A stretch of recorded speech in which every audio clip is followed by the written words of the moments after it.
Olá pessoal, tudo bem com vocês? Eu já começo o vídeo com dicas para mamães e papais que estão com seus filhos de férias. Eu também estou com os meus e sei que é um pouco difícil conseguir lugar para levar eles para se divertir, que eles não enlouqueçam outras pessoas como shoppings, restaurantes, enfim. A minha amiga Janaína Michele é uma jornalista, ela tem uma companhia de teatro chamada Companhia Macuná e eles voltaram com o musical Vamos Colorir o Mundo. O musical fala de um fazendeiro, né, que a fazenda dele não está produzindo mais nada, tá árida, e ele vive sob os conselhos do desertinho e da amiga floresta. É um musical bem interativo, eu levei o meu caçulinha, o Renan, e ele adorou. Então, como eu vi e gostei, eu tô dando essa dica aí para vocês. Uma coisa que a mídia não falou de Jair Bolsonaro hoje, eles adoram meter a lenha no Jair, porém Jair hoje economizou R$1.400.000 pela simples atitude de avisar que o slogan do governo vai ser Pátria Amada Brasil pelo Twitter. Isso mesmo, olha a economia, R$1.400.000 por publicar no Twitter, a grande mídia pegar a informação e espalhar sem ele ter que pagar por isso.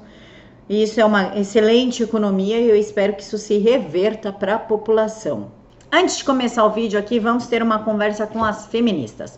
Estava assistindo um vídeo do Jacaré de Tangue, inclusive o Bruno Johnson usou esse vídeo também para fazer comentários, em que a feminista coloca as mulheres como minoria. Então vamos esclarecer uma coisa aqui, feministas, mulher não é minoria.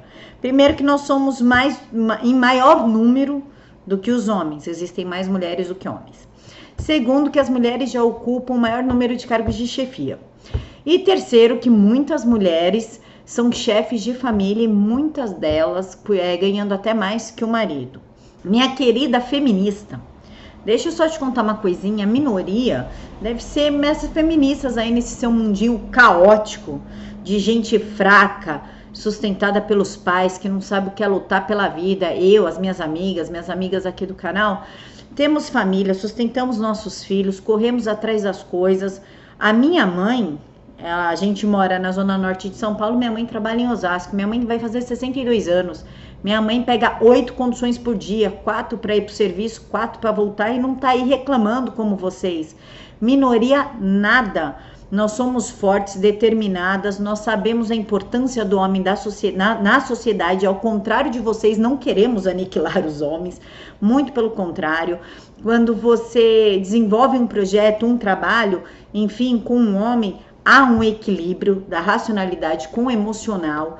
Tudo funciona melhor, cada um de nós temos o nosso papel na sociedade, então não nos coloque, né, como minoria e não fale em nome de todas as mulheres, porque eu não faço questão nenhuma de fazer parte desse seu grupinho de gente maluca, de mulher doida, desequilibrada.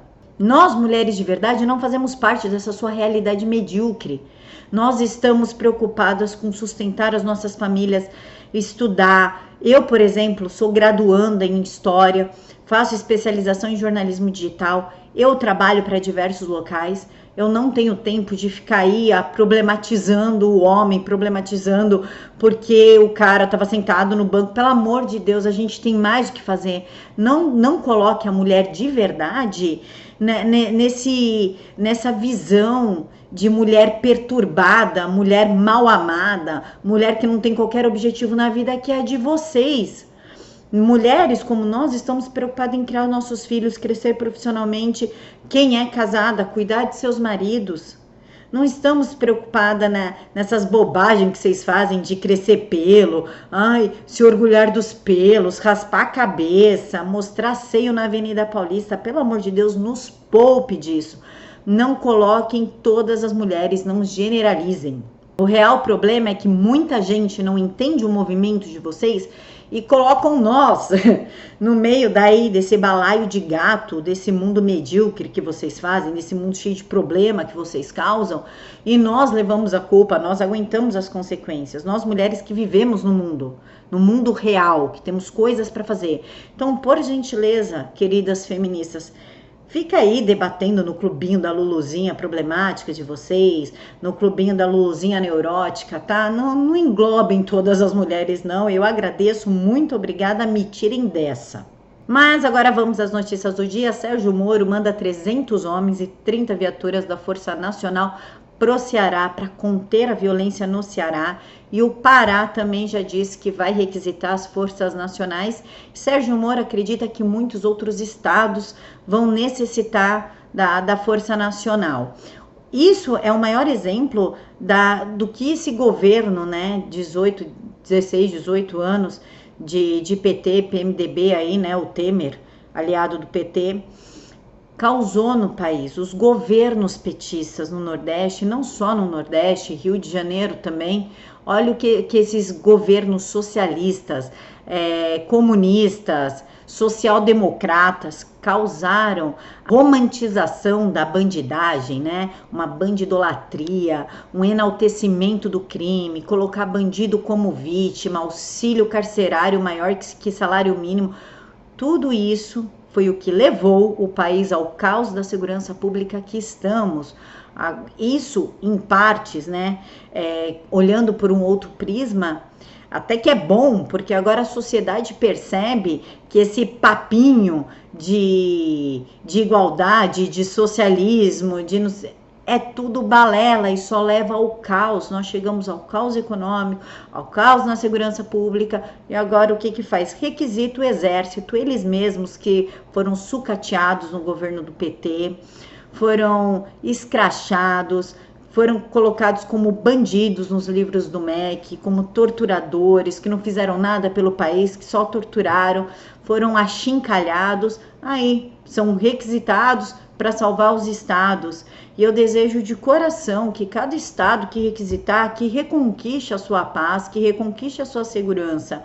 Mas vamos dar mais valor para os nossos militares e aprender com os nossos erros. PT, PCdoB, PSOL, qualquer S de socialista ou comunista, né? S de socialista, C de comunista nas legendas, vamos aniquilar. Não podemos mais colocar esse tipo de gente, nós já sabemos o caos que eles causam, o horror que eles causam, né? O Sérgio Moro ainda disse o seguinte: a Força Nacional é uma tropa de elite, hoje é o braço forte não do Ministério da Justiça, não da Segurança Pública, mas o braço forte das Forças Armadas da Segurança Pública do Brasil. Pode-se dizer que, se ela não fosse tão boa, ela não seria tão demandada. Hoje ela é uma esperança para os estados, Distrito Federal e populações locais, muitas vezes atingida por uma criminalidade violenta, uma escalada de violência, Sérgio Moro falou. Então eu espero que agora, que a gente está vivenciando tudo isso, ainda vai vir muita coisa para vivenciar, muita coisa do governo Temer vai vir à tona, caixa preta do BNDES, enfim, tanta coisa ainda vai abrir-se uma caixa de Pandora, né? E nós vamos ter agora a real noção de que esse tipo de ideologia tem que ser expurgado. Não adianta, tem que ser expurgado e ponto. Uma notícia boa é que a Bolsa fecha em alta pelo terceiro dia consecutivo e renova recorde. O exterior positivo prevaleceu sobre as declarações do presidente, levando o Ibovespa a terminar a sexta-feira aos 91,8 mil pontos. Dólar fechou em baixa de 1%. Ué, mas não foi Reinaldo Azevedo que falou que o governo do Bolsonaro ia dar super errado? Teve um outro especialista, que agora eu não me recordo o nome, que disse que se Bolsonaro ganhasse, o dólar ia estourar, que o Brasil estaria perdido. Ué, esses especialistas, hein? Especialista de meia tigela, especialista de Globo News, né? Agora uma lei que foi sancionada pelo Jair Bolsonaro, que está causando polêmica e até um incômodo, é uma lei que permite que o aluno falte em dias de aula e prova por conta de sua religião. O que eu acho isso? Eu acho que todas as religiões têm que ser sim respeitadas. O que eu não concordo é que trocar prova pelo trabalho, porque assim, o aluno pode, no dia que faltou na aula, entregar um trabalho sem isso ter custo ao aluno, ou refazer a prova ou trocar a prova pelo trabalho, o que a escola decidir, sem gerar custo financeiro para o aluno. Trocar aula pelo trabalho, ok, tudo bem, não tem problema, mas prova eu já não concordo, porque os outros colegas estudaram, tem aquela pressão de estar em sala de aula, de não ter uma consulta, de ter um tempo certo para fazer a prova, e trabalho não, o cara faz em casa, com consulta, enfim, isso eu não concordo. Mas respeitar a fé do aluno, os rituais, os dogmas, enfim, da fé do aluno, eu acho super válido, eu concordo. Recebi aqui mensagens de gente criticando isso, e eu não vejo por que criticar algo assim. Toda religião tem que ser respeitada, independente se você concorde ou não com ela. E respeitar a religião, querendo ou não, é um resgate moral que morreu há muito tempo na nossa sociedade. Eu acho válido, sim. Mas vocês, eu quero a opinião de vocês. O que vocês acham dessa lei? Ainda falando em educação, eu recebi aqui um print de um amigo meu. Ele é psicólogo, mas ele não concorda com o CRP e toda a palhaçada que abrange o CRP. E ele me mandou o seguinte print. Então, papais e mamães, vamos prestar atenção nos trabalhos que os nossos filhos estejam fazendo, porque pode ser que tenha algo errado. O print é o seguinte: sugestão para os professores. Eu vou colocar aqui na tela para vocês acompanham comigo. Se o aluno, riscado, não sei porquê, vier com um papo de doutrinação ideológica para cima de vocês, mandem fazer um trabalho sobre o assunto conceituando doutrinação e ideologia e contextualizando historicamente os termos. Mínimo de 8 páginas com referências atuais e citando pelo menos 3 artigos de revistas brasileiras, quais A1 e 3 estrangeiras indexadas no Web of Science. Valendo nota, se encherem o saco, mandem explicar também o que é uma revista indexada. Marina Macambira. O que acontece? Qual que é o problema disso? Se eu sou uma estudante e eu vou questionar alguma doutrinação, alguma tentativa de doutrinação do professor, ele me dá um trabalho desse, vocês acham que o coleguinha do lado vai reclamar? Vai contar para os pais o que está acontecendo em sala de aula? Lógico que não, porque ninguém quer fazer um trabalho desse. Então, vamos prestar atenção, papais e mamães. Se vocês pegarem os seus filhos fazendo algum tipo de trabalho desse, liga pro coleguinha, conversa com o coleguinha, fala: escuta, seu filho tá fazendo tal trabalho? Se sim, ok, é pra sala toda. Se não, é porque o seu filho foi defender o direito dele de aluno, de aprendizagem, de não querer ser doutrinado, e o professor foi lá e puniu ele, tá? Isso é um modo de censura. Vamos prestar atenção no que os nossos filhos andam fazendo em sala de aula. Agora uma sobre o governo de São Paulo. O Kassab acabou de ser afastado 3 dias depois. Ele foi afastado. Só que Dória, não satisfeito já de ter colocado o Kassab, que todo mundo aqui em São Paulo sabe que o Kassab é corrupto, ele nomeia um réu por improbidade administrativa para a presidência do metrô. Não sei se vocês sabem, mas aqui em São Paulo existe o Metrolão. E o Alckmin sancionou uma lei que os arquivos do Metrolão só podem ser abertos daqui a 25 anos. O metrô de São Paulo é como a Petrobras para o PT. É uma fonte de corrupção, de lavagem de dinheiro, de tráfico de influência absurda.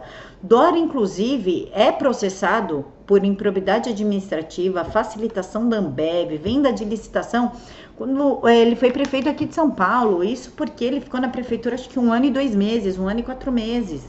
E ele conseguiu acumular investigações. E ele vai e coloca um cara que inclusive foi secretário do Temer, que é réu por improbidade administrativa para cuidar do metrô de São Paulo. Vocês acham que vai sair o que daí, gente? Eu sei que o Dória teve o apoio aí de pessoas que vocês gostam, de jornalistas que vocês gostam, mas não custava nada ter dado uma pesquisadinha no passado do Dória, que vocês iam ver que esse cara é corrupto, mas desde que ele iniciou na vida política. Ele teve que devolver dinheiro quando ele era da Embratur. Ele roubou a Embratur. Ele deixou de pagar o IPTU dele, não sei quantos anos. Ele pagou para poder virar prefeito de São Paulo. Esse cara é cheio dos rolos. Quando o Lula entrou para a presidência, ele era 5 Lula. Ele pegou dinheiro do BNDES para comprar jatinho. Ele levava o Lula para tudo quanto era lugar.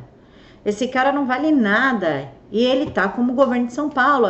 Tudo bem que no segundo turno nós não tínhamos nada para votar, não tínhamos nada. Mas nós deveríamos, sei lá, a gente ter feito alguma coisa. Não sei pensar agora no que. Mas duas coisas eu garanto para vocês. Dória não vai terminar o mandato dele. Ou ele vai sair antes para se preparar para concorrer à presidência. E ele vai ser um grande traidor de Jair Bolsonaro, porque ele usou o nome do Jair para se eleger. E ele vai concorrer contra o Jair. E caso o Jair não tente a reeleição, contra quem o Jair apoiar. Ou ele vai ser caçado por virar réu em algum processo, vocês podem ter certeza disso. Sobre o governo do ditador carniceiro Nicolás Maduro. O Grupo Lima, que é um grupo de países latino-americanos que foi criado em 2017 sob a liderança do Peru, eles se formaram para vigiar a Venezuela, para pressionar a Venezuela para o restabelecimento da democracia no país. É formado por Brasil, Peru, Argentina, Canadá, Colômbia, Costa Rica, Chile, Guatemala, Guiana, Honduras, México, Panamá e Paraguai. Eles querem transferir os poderes para a Assembleia Nacional da Venezuela, porém a Assembleia Nacional ela não tem poder, tá? Porém a Assembleia Nacional, que é controlada pela oposição, ela não possui poder efetivo, porém indo para essa Assembleia Nacional convoca-se uma nova eleição. Eu acho que não vai dar em nada, porque já teve eleição na Venezuela, foi uma eleição fraudada, como todos nós ficamos sabendo. O Maduro recebeu mais votos do que a população da Venezuela e muitos venezuelanos foram pegos dentro de suas casas pelas forças armadas do Maduro para levar eles para votar, ficaram lá olhando o voto e tudo. Creio que tem que prender o Maduro, ponto. Prende ele por crime à humanidade, acabou a graça do Maduro. Deixar o povo venezuelano nessa incerteza, sob as ordens desse tirano psicopata, não dá mais, né, gente? Não dá mais. Eu creio sim que o Grupo Lima, né, esse bloco latino-americano, tem que fazer algo junto com a ajuda dos Estados Unidos, nem que seja invadir a Venezuela e acabar com o Maduro. O que vocês acham? Bom, pessoal, é isso. Hoje eu postei a entrevista com Miguel Garáfolo, um herói da Segunda Guerra Mundial. Espero que vocês assistam, tá? É um senhor que hoje tem 97 anos, contou uma história maravilhosa pra gente, tá aí, tá no vídeo aqui de baixo, mas eu vou deixar no card aqui do lado assim que terminar o vídeo, tá? Fiquem todos com Deus, que esse final de semana seja abençoado, com muita paz e união dentro da casa de vocês. Que Jesus visite cada moradia, cobrindo-os de muita paz, muita bênção, muito amor. Fiquem todos com Deus e até mais.